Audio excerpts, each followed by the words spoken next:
الله أكبر. الله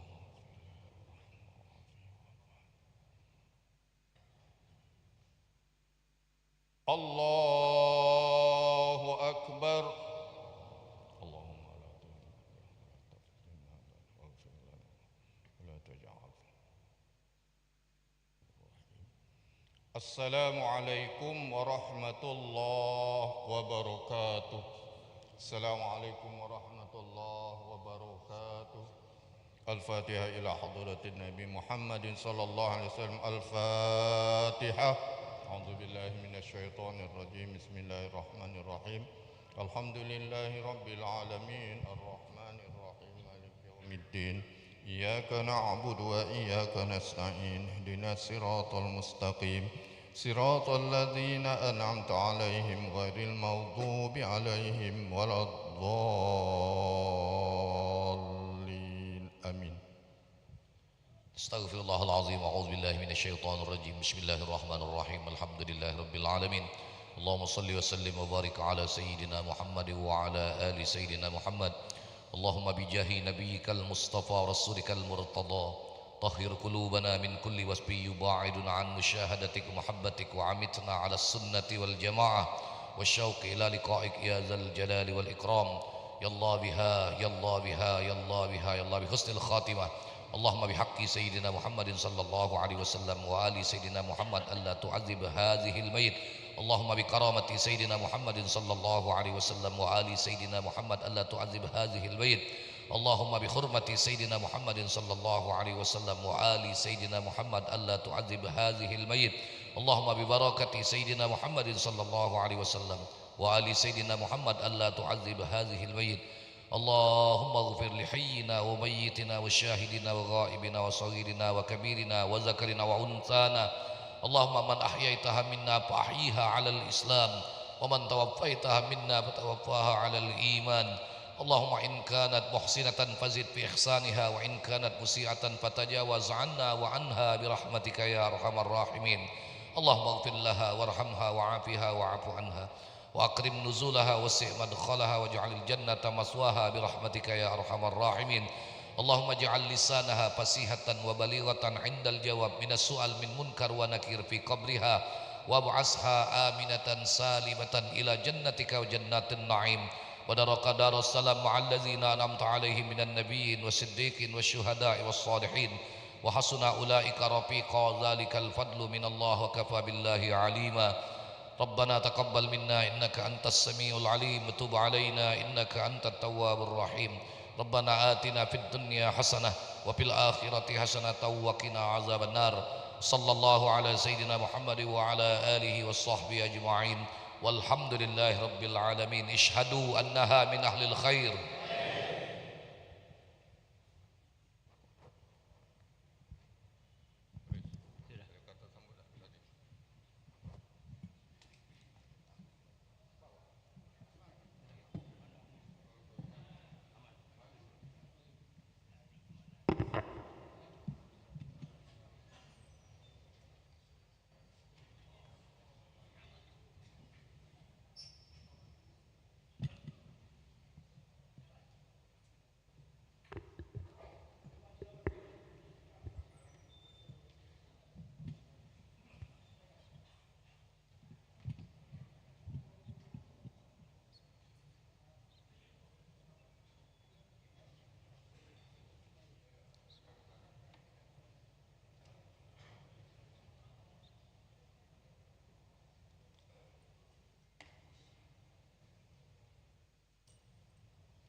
Bismillahirrahmanirrahim. Assalamualaikum warahmatullahi wabarakatuh. Waalaikumsalam. Alhamdulillahirrabbilalamin. Wassalatu wassalamu ala asrafil anbiya'i mursalin Sayyidina wa maulana Muhammadin wa ala alihi wa sahbihi ajma'in, amma ba'du. Hadirin para jamaah yang berbahagia serta pemirsa YMA TV dimanapun anda berada yang insya Allah dirahmati oleh Allah Subhanahu Wa Taala. Alhamdulillah atas nikmat yang Allah Subhanahu Wa Taala berikan, kita dapat bersama-sama berkumpul di masjid yang insya Allah penuh dengan keberkahan ini. Salawat teriringkan salam semoga selalu tercurahkan kepada junjungan kita, suri tauladan kita, siapa lagi ia kalau bukan Sayyidina Muhammad sallallahu alaihi wasallam. Semoga kelak kita termasuk umatnya yang istiqomah hingga akhir zaman nanti dan kelak mendapatkan syafaat di yaumil qiyamah. Amin ya rabbal alamin. Alhamdulillah pada hari ini Kamis 21 Maret 2024 Masehi bertepatan dengan 10 Ramadan 1445 Hijriah telah hadir bersama kita Al-Mukarram Al-Ustadz Haji Abdul Majid Dahlan yang insya Allah sebentar lagi beliau akan menyampaikan ceramah dengan tema kemuliaan syariat Nabi Muhammad. Sebelum kita mendengarkan ceramah yang akan disampaikan oleh Al-Mukarram Al-Ustadz Haji Abdul Majid Dahlan, marilah sama-sama kita buka dengan membaca surah Al-Fatihah. Ala hazihiniyah wa ala kulli niyatin salihah wa ila hadiratin Nabi Muhammadin sallallahu alaihi wasallam kiramil Fatihah. A'udzu billahi minasyaitonir rajim. Bismillahirrahmanirrahim.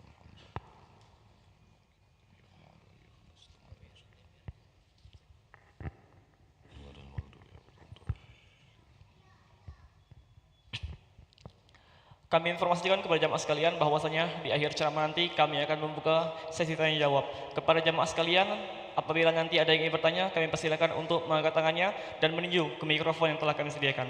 Baiklah, marilah sama-sama kita dengarkan ceramah yang akan disampaikan oleh Al-Mukarram Al-Ustadz Haji Abdul Majid Dahlan. Kepada Ustadz fa'alaihi falyatafaddal mashkura. Sallu ala Nabi Muhammad. Assalamualaikum warahmatullahi wabarakatuh. Bismillahirrahmanirrahim. Alhamdulillahi rabbil alamin. Alhamdulillahillazi akramana wa faddalana bi syari'ati sayyidina Muhammadin sallallahu alaihi wasallam. Ashhadu an la ilaha illallah wahdahu la syarika lahul malikul alam. Wa ashhadu anna sayyidana wa nabiyyana Muhammadan abduhu wa rasuluhu sayyidul anam.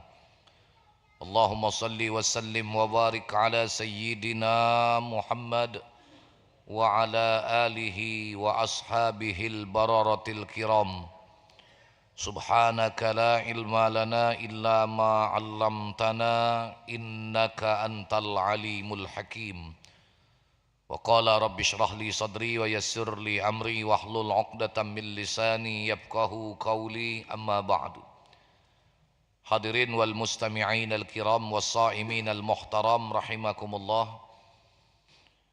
Bersyukur kita kepada Allah Subhanahu wa taala pada siang hari ini kita semua ditakdirkan oleh Allah Subhanahu wa taala dapat berada di salah satu tempat terbaik di muka bumi, fi baitin min buyutillah, di dalam rumah di antara rumah-rumah Allah Subhanahu wa taala.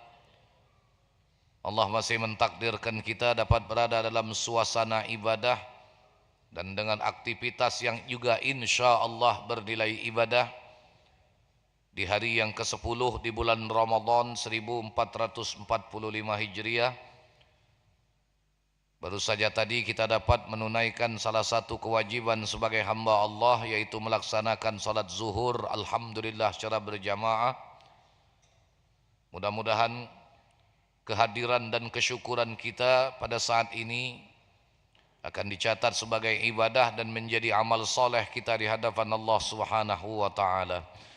Salawat teriring salam kita mohonkan pula pada Allah Subhanahu wa taala agar selalu dan semoga tetap Allah limpahkan kepada qudwah dan uswah kita Nabi besar Muhammad sallallahu alaihi wa alihi wasallam, pada para keluarga, sahabat dan sekalian pengikutnya hingga akhir zaman. Tanpa terkecuali kita yang hadir pada siang hari ini, semoga pada saatnya Allah berkenan untuk menggolongkan kita menjadi ahlus syafaat Rasulullah sallallahu alaihi wasallam di yaumil qiyamah. Amin ya rabbal alamin. Sebagaimana tadi disampaikan bahwa Pembahasan kita pada siang hari ini seputar kemuliaan syariatnya Nabi Muhammad sallallahu alaihi wasallam. Tiada bukan tiada lain syariatnya Nabi Muhammad sallallahu alaihi wasallam adalah syariat Islam yang berarti keselamatan, panduan dan tuntunan untuk membawa manusia kepada jalan keselamatan di dunia sehingga mendapatkan keselamatan pula di akhirat nantinya. Kita semua hadirin sekalian membaca di dalam Al-Quran bahwasanya satu-satunya agama yang diridhoi oleh Allah Subhanahu wa taala adalah agama Islam. Jangan pernah mencari apalagi untuk mengakui ada syariat yang lebih sempurna daripada Islam. Kemarin kita dihebohkan di media sosial, ada wong tak tahu siapa belajar dengan siapa mamang itu. Siapa namanya? Ada di YouTube, heboh ya. Aku sempat berdesau, Pak, tebing tinggi. Ku sangka tebing tinggi Sumsel, malu-malu wong Sumsel bae. Rupanya tebing tinggi di mana? Sumatera Utara. Ya. Ngaku dirinya Nabi, kemudian nak membubarkan syariat Islam. Ini sebuah pengakuan yang lucu. Nah, giliranlah ditangkap polisi, nangis. Ya. Rasulullah mana ada nangis, Pak? Dihujat, dicaci maki, dilempar kotoran, dilempar batu, tapi dihadapi dengan teguh hati, kemudian diterima dengan doa. Nah, ini Nabi baru. Ini giliran ngomong tak salah-salah, pecah hebat, pecah ngelawan. Nah kau, baru hitungan jam kantor polisi nangis. Tak maaf, dasaran kepengen ngetop bae mamang itu rupanya. Al-Quran sudah mengatakan, wa may yabtaghi ghairal islami dinan fala yuqbala minhu wa huwa fil akhirati minal khasirin. Barang siapa yang mencari agama, keyakinan selain daripada Islam, fala yuqbala minhu. Bukan lam, tapi lan di sini. Kalau yang ngaji ilmu alat tidak akan. Maka barang siapa yang mencari agama selain Islam tidak akan diterima oleh Allah. Bahkan wa huwa fil akhirati minal khasirin. Dia di akhirat termasuk ke dalam golongan orang-orang yang rugi. Nah, kita hidup di dunia ini bersyukur. Lahir ke dunia disambut azan, disambut iqamat, sudah jadi bagian daripada umat Nabi Muhammad sallallahu alaihi wasallam. Dengan tuntunannya yang begitu indah dan sempurna. Tidak ada tuntunan yang sesempurna dan semulia tuntunan Islam. Silakan hadirin sekalian perhatikan, kaji, baca dan pahami bagaimana sempurna dan indahnya syariat Rasulullah. Semua tidak ada yang tidak terlepas daripada tuntunan. Di mana tuntunan ini bukan untuk menyusahkan, bukan untuk mempersulit. Tapi justru menuntun kita, menata kita kepada sesuatu yang baik dan benar, menjadi manusia yang beretika. Dari mulai lahir, keluar dari perut ibu sampai masuk ke perut bumi. Adakah akidah yang lain yang punya tuntunan sesempurna dan selengkap Islam? Lahir kita disambut azan, sampai masuk ke liang lahat pun kita tidak terlepas dari tuntunan. Dimandikan, dikapani, disolatkan. Kubur pun bukan sembarang kubur, tapi ada aturan, dihadapkan ke arah kiblat. Sampai dalam hukum fikih, andai kata ada mayit yang dimakamkan tidak menghadap ke arah kiblat, selama diyakini mayit itu belum hancur, wajib kuburnya dibuka, digali untuk dihadapkan mayit itu ke arah kiblat. Jadi mati pun kita tetap wajib menghadap ke arah kiblat. Dan yang kedua, kesyukuran kita. Bersyukur kita hidup di dunia, Allah tidak menjadikan kita hidup menjadi umat yang lain. Kalau Allah jadikan kita hidup jadi kaum Ad, barangkali kita tidak sanggup dengan kerasnya penghidupan pada masa itu. Kalau Allah takdirkan kita hidup jadi kaum Samud, barangkali kita tidak sanggup dengan kerasnya juga syariat yang Allah perlakukan kepada kaum Samud. Dan andaikan Allah takdirkan kita hidup jadi kaum Bani Israel di zaman Nabi Musa alaihissalam, barangkali kita pun tidak akan sanggup dengan beratnya syariat yang Allah subhanahu wa ta'ala perlakukan kepada kaum Bani Israel. Suatu ketika sekembalinya Rasulullah dari perjalanan Mi'rajnya, di langit ke-6 Rasulullah berjumpa dengan Nabi Musa.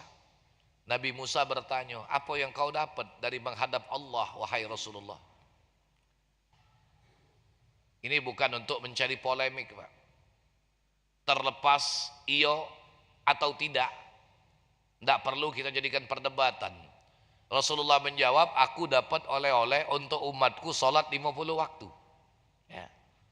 Walaupun ada juga yang membantah, madai Ustaz, Nabi dengan Allah tawar-menawar. Kau bayar belanja pasar 16 lagi nak nawar. Ya dah. Nih. Tapi ini tidak perlu kita jadikan perdebatan untuk jadi polemik. Apa kata Nabi Musa? Balik ya Muhammad, balik. Kembali lagi kau menghadap Allah. Is'alit takhfif, mintakan keringanan kepada Tuhanmu. Umatku yang besar-besar lagi terkepor di Nabi Musa. Nak ngawikan ibadat, apalagi umatmu kecil, tenaga lemah, umur pendek, ya. Semangat juga muda lemah. Makan dulu kuat. Badan lemah puasa, tapi pikiran otaknya makan. Ya. Apakah sanggup untuk melaksanakan ibadah sebanyak itu? Jadi ini menunjukkan bagaimana kaum Bani Israel yang kuat. Lagi kadang-kadang kata Nabi Musa, tidak sanggup untuk melaksanakan kewajiban ibadah yang berat.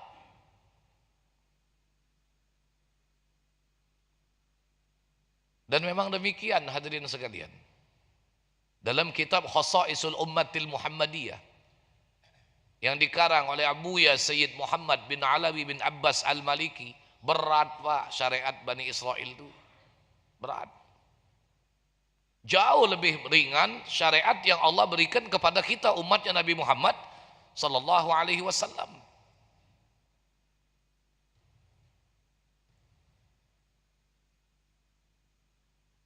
Bahkan syariatnya bukan cuma jauh lebih ringan, tapi juga jauh lebih baik dan lebih sempurna.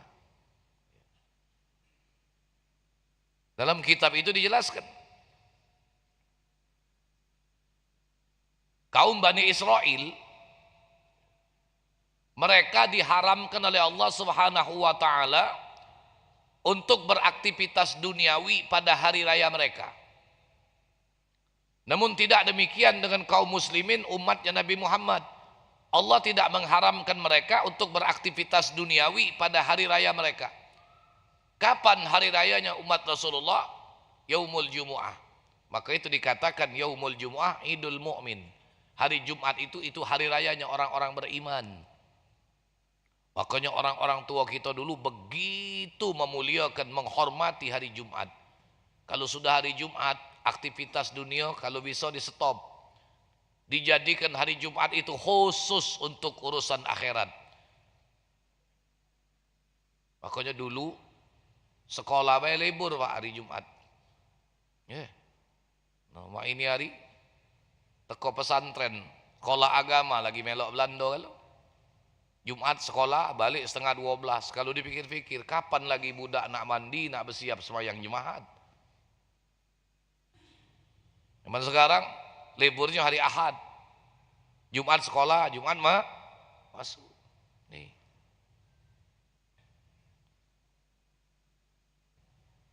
Allah tidak melarang kita untuk beraktivitas duniawi pada hari Jumat. Yang nak bergawe, bergawelah. Yang nak berdagang, berdaganglah. Yang nak ngajar, ngajarlah. Cuma yang diminta oleh Allah Subhanahu wa taala pada saat waktunya salat Jumat, pergilah ke masjid, laksanakan kewajiban salat Jumat. Sesudah itu Allah tidak melarang kita mencari keberkahan, mencari keuntungan duniawi. Fa iza qudiyatis salatu fantashiru fil ardh. Maka apabila telah ditunaikan kewajiban salat, bertebaranlah kalian di muka bumi, carilah rezeki karunia Allah Subhanahu wa taala. Ini hari Jumat. Sampai dalam kitab Bidayatul Hidayah, Imam Ghazali menjelaskan tidak ada hari yang dapat mengalahkan kemuliaan hari Jumat kecuali cuma satu hari, Yaumu Arafah. Cuma hari Arafah yang bisa mengalahkan kemuliaan hari Jumat. Dulu orang-orang tua kita kalau sudah Jumat, Pak, pagi Jumat itu nyembelih ayam. Nyembelih ayam. Kenapa? Hari raya. Kaget habis sholat Jumat, tetangga kanan kiri diundang, diajak ke rumah makan. Dulu nyembelih ayam siko cukup. Mak ini hari 10 tak cukup. Ini menunjukkan istimewanya Jumat. Nah, kaum Bani Israel itu hari rayanya hari Sabtu. Mereka diharamkan oleh Allah untuk beraktivitas duniawi di hari Sabtu. Apa aktivitas mereka? Mengambil ikan di sungai setiap hari Sabtu. Nah, mereka dilarang oleh Allah. Tapi Bani Israel ini agak calak, Pak. Tahu calak? Memang mereka tidak mengambil ikan di hari Sabtu, tapi mereka memasang jaring, memasang jala di hari Sabtu, ngembeknya hari Minggu. Calak juga. Memang tidak ngembek iwa, tapi pasang jaring. Ini calak. Maka itu kalau kamu jingok ada wong calak, kalau nak ngakal-ngakali syariat agama, jangan-jangan wong ini keturunan Bani Israel wong ini. Mereka mengakal-akali hukum Allah. Akhirnya apa kata Allah? Kunu qiradatan khasiin. Mereka dilaknat oleh Allah Subhanahu wa taala menjadi kera, menjadi monyet. Ini akibat mereka mengakal-akali hukum Allah Subhanahu wa taala.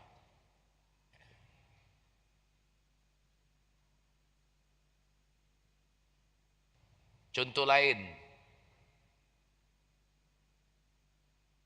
bagaimana ringannya syariatnya Nabi Muhammad.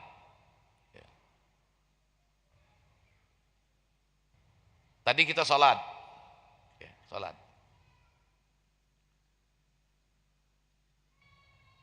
Apabila orang yang berada di saf terdepan itu dipandang oleh Allah Subhanahu wa taala dengan pandangan rahmat, maka seluruh saf yang di belakangnya semua akan mendapatkan bagian rahmat Allah Subhanahu wa taala. Nah, ini menunjukkan istimewa. Hal ini tidak terdapat pada syariat-syariat yang lain. Suatu ketika ada sahabat meriwayatkan bagaimana Abu Darda radhiyallahu anhu.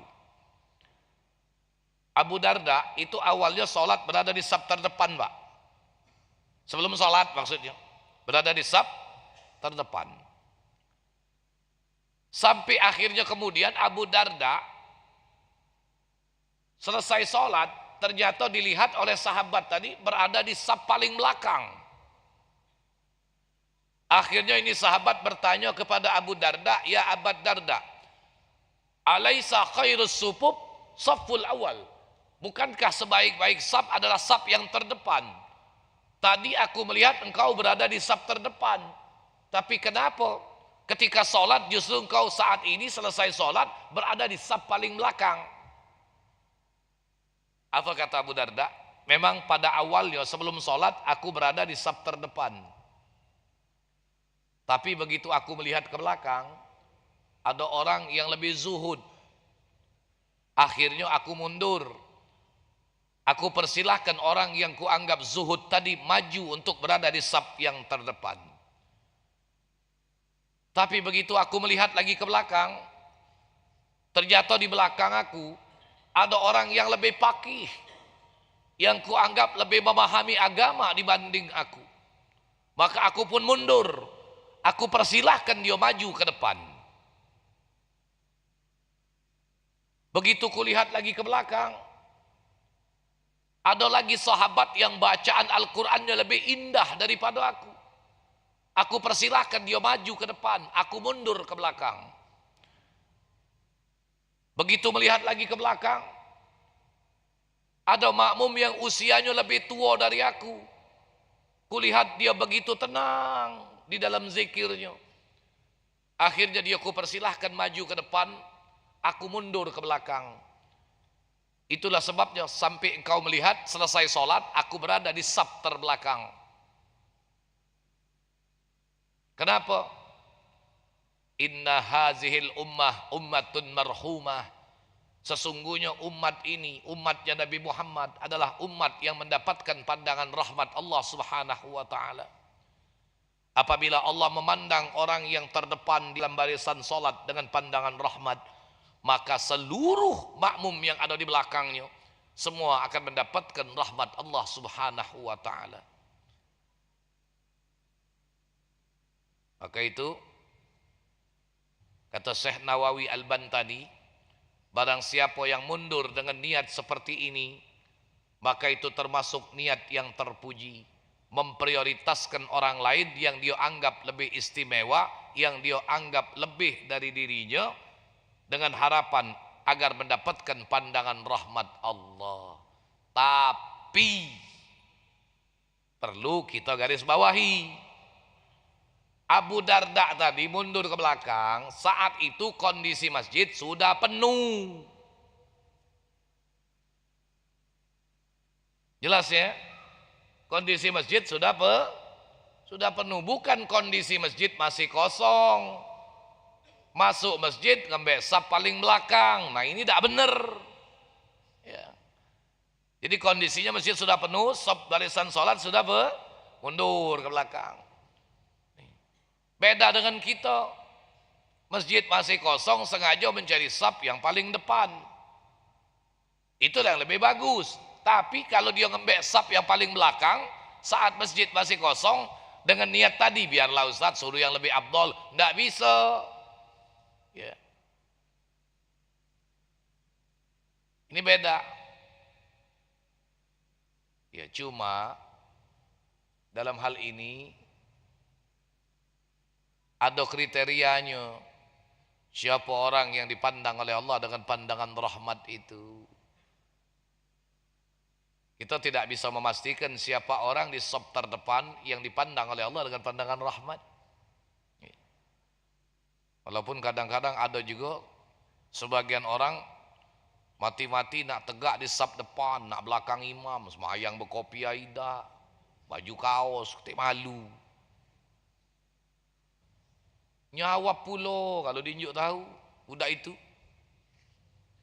Pak Ustaz, Allah tu tidak mandang kopiah, tidak nyingok baju, hati na. Pakaman. Zahir itu kenyataan batin. Jangan dikira itu bukan bagian daripada kenyataan hati. Ya. Jangan kita berargumen, oh Ustaz, Allah tuh mandang hati. Nah, memang benar.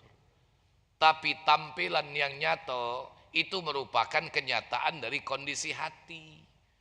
Jangan galak berdalil dengan dalil seperti itu untuk menutupi kekurangan dan ketidaksempurnaan kita. Secara adab, etika Anda sudah tidak pas.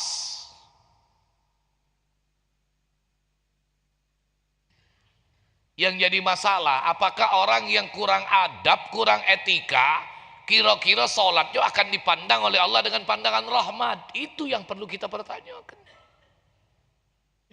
Kalau dari adab dan etika baik sudah ada.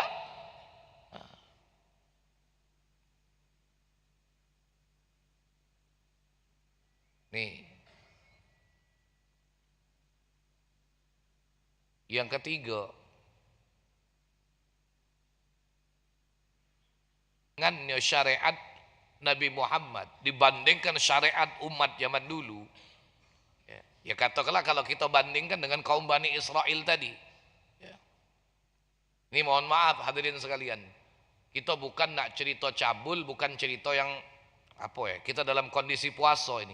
Tapi inilah perbandingan. Ya. Kaum Bani Israel, kalau istri mereka dalam keadaan berhalangan, ketika istri mereka dalam keadaan haid, maka suaminya itu tidak boleh tidur bersama, suaminya diwajibkan keluar dari rumah, tidak boleh balik. Kapan suaminya boleh balik? Sampai suaminya yakin istrinya sudah dalam keadaan suci, baru boleh suaminya balik. Berat tak syariat ini? Berat. Bukan cuma maaf, hubungan badan yang dilarang. Ngobrol, tidur bersama, makan bersama, tidak boleh. Ini syariat kaum Bani Israel. Tapi tidak demikian dengan umatnya Nabi Muhammad sallallahu alaihi wasallam. Meskipun istri mereka dalam kondisi berhalangan, dalam keadaan haid, mereka tetap boleh makan bersama, minum bersama, ngobrol bersama, tidur bersama, tinggal bersama-sama. Cuma gawe siko itu yang tidak boleh. Ya tak perlu nak aku sebut ke. Lah ngerti kalau? Ya. Oh ngerti juga. Kalau je ku wong bujang gak ngerti ya lah. Nih. Cuma persetubuhan yang dilarang. Coba kita pikirkan, andaikan syariat ini Allah perlakukan kepada umat Nabi Muhammad. Nangis dalu ibu-ibu, jangan macam-macam. Lah, lagi halangan, suami tak boleh balik. Maka lagi halangan tadi sakit gigi pula, anak 3 ikok demam panas segala, pempes anak habis, susu anak habis, hari hujan angin geledek petir, genteng bocor, rumah banjir, laki dah ketik. Mau lah kalau kamu bayangin. Ya. Tapi tidak demikian ya. Dengan umatnya Nabi Muhammad sallallahu alaihi wasallam.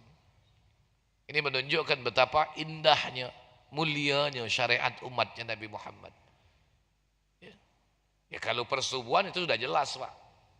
Sudah jelas. Dalilnya qat'i dalam Al-Qur'an, fa'tazilun nisa bil mahid. Hendaklah kalian jauhi kaum perempuan itu di masa mereka berhaid. Ya. Artinya tidak boleh melakukan persetubuhan.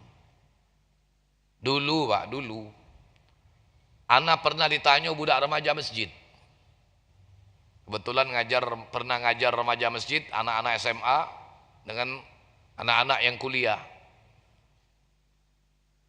Jadi begitu tanya jawab,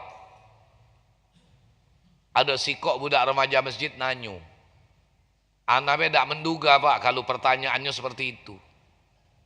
Ustadz, ngaponian seorang istri yang haid itu tidak boleh dijima, tidak boleh disetubuhi.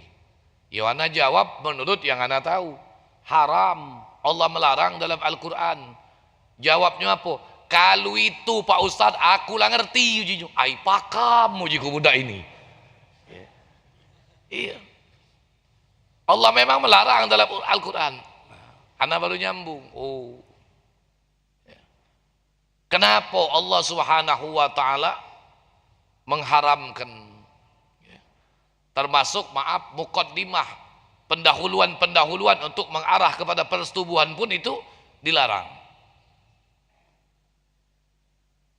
Ternyata jawabannya itu Anda temukan dalam kitab Syiarus Salikin, Pak.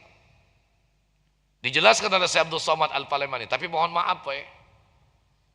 Apa hikmahnya Allah Subhanahu wa taala melarang persetubuhan itu? Ketika si istri dalam kondisi berhalangan. Satu, andai kata dari persetubuhan itu jadi anak, maka dikhawatirkan anak itu akan cacat mental. Kedua, dikhawatirkan anak itu cacat fisik. Ketiga, dia bakal kena penyakit juzam dan baros. Apa itu? Belang dan kusta. Maka itu Allah melarang itu pasti ada hikmahnya. Ketika Allah mengharamkan, pasti ada kebaikan-kebaikan, ada kemaslahatan yang terkandung di balik apa yang dilarang oleh Allah Subhanahu wa taala. Cuma barangkali pemahaman kita yang belum sampai kepada batasan sejauh itu. Kita masih terlalu banyak kurang di dalam pemahaman agama. Kita masih banyak untuk belajar, untuk mengkaji dan memahami bagaimana sempurna dan istimewanya syariat Islam. Sampai ada satu ulama yang mengarang sebuah kitab khusus, Hikmatut Tasyri' wa Falsafatuhu.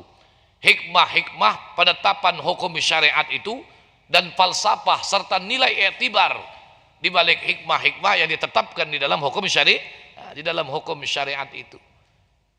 Untuk yang fardu ain pun terkadang kita masih banyak yang belum mampu untuk kita pahami dengan baik dan sempurna.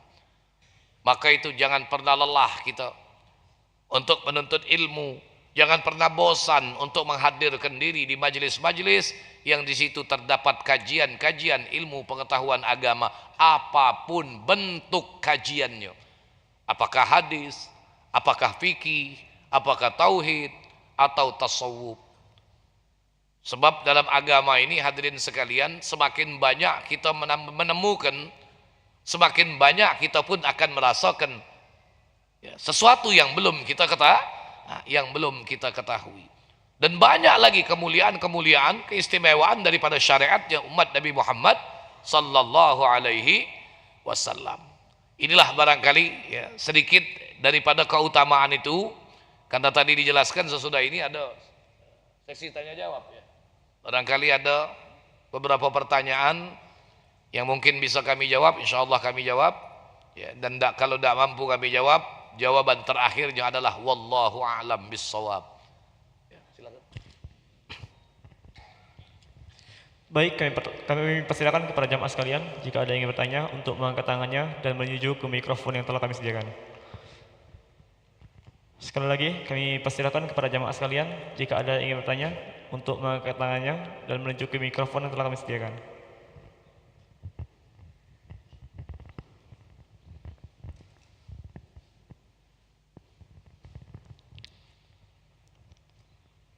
Baik, apakah ada yang ingin bertanya kepada jamaah sekalian? Ini bukan tak galak bertanya, mikir ke apa yang nak ditanya. Hati yang tanya. Tutup doa, gancang balik. Wallahu a'lam bissawab. A'udzu billahi minasyaitonir rajim. Bismillahirrahmanirrahim. Alhamdulillahirabbil alamin. Allahumma shalli wa sallim ala sayyidina Muhammad wa ala ali sayyidina Muhammad. Allahumma iftah lana min abwabil ilmi wa yassir lana min abwabil ilmi wa zidna ilman wa fahman fil laili wan nahar. Allahumma awrisna ilma ma lam na'lam nashkur lillah. Allahumma hdina bihudak waj'alna mimman yusari'u fi ridak wa la tuwallina waliyan siwak wa la taj'alna mimman khalafa amraka wa 'asak wa hasbunallahu ni'mal wakil wa la haula wa la quwwata illa billahil aliyyil azim. Rabbana atina fid dunya hasanah wa fil akhirati hasanah wa qina azabannar. Wa sallallahu ala nabiyyil mukhtar walhamdulillahi rabbil alamin. Taqabbalallahu minkum. Wassalamualaikum warahmatullahi wabarakatuh. Waalaikumsalam warahmatullahi wabarakatuh. Alhamdulillah kami ucapkan terima kasih kepada Al-Mukarram Al-Ustaz Haji Abdul Majid Ahlan yang telah